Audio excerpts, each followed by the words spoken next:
My name is Patrick Holtz, and this is my speech number 2 over the culture of Italy. Have you ever wondered what it'd be like to travel to the country of Italy? Today I will give you an idea of what you just may encounter if you do indeed end up traveling to the country of Italy. Italy has a world-renowned culture that very few places on earth can compare to. I've researched many sources in the production of this speech in order to give you an accurate and well-rounded perspective of the culture of Italy. Three subjects of the culture of Italy are social behavior, sports, and art. There are obviously many more parts of the culture that are not within those three categories, but that's a good place to get you started. First of all, you're going to want to know how to socially interact with Italians while you're in the country of Italy. You'll want to know first that they are extremely sociable people, much more sociable than Americans. They're also very conscious of their reputation and what their peers around them think of them. These two traits lead to friendly and fun kinds of people. According to everyculture.com, the greeting "good day" is used very often in Italy.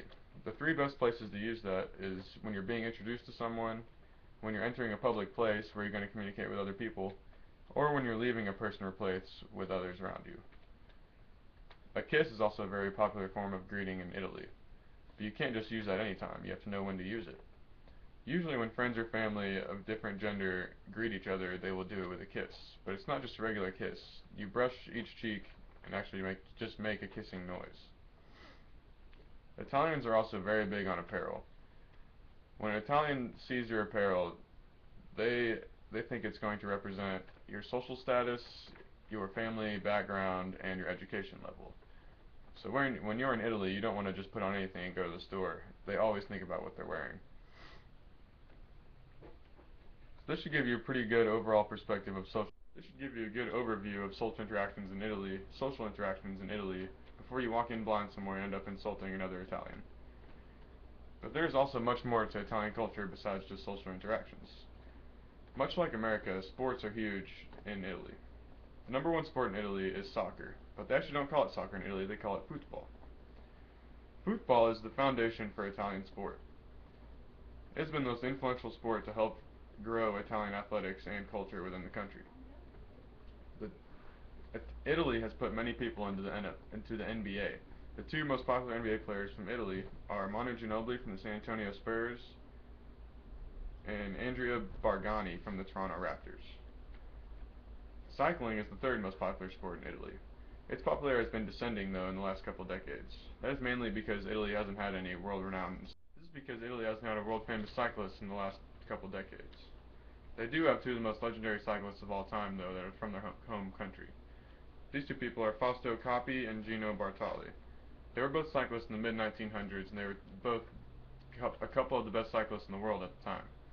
They had a great rivalry against one another, and all the Italians loved to watch.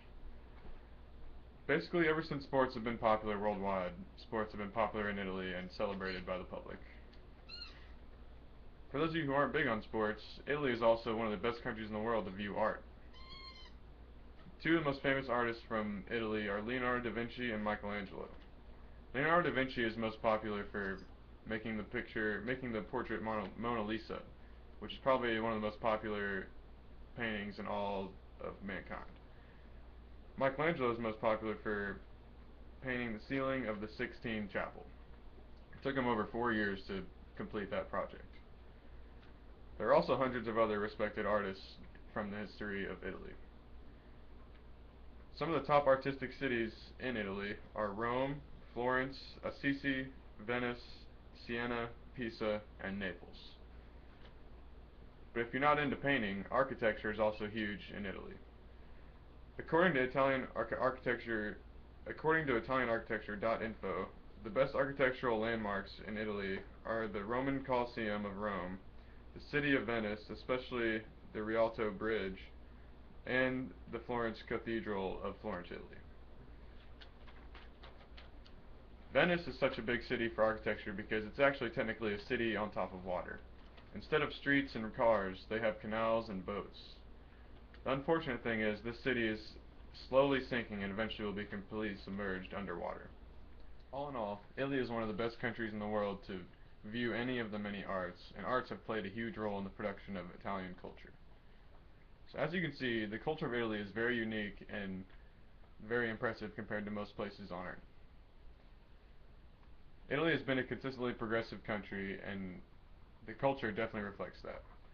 The three biggest aspects of Italian culture are social behaviors, sports, and arts. So overall, you only live once, and experiencing cultures is high on many people's lists.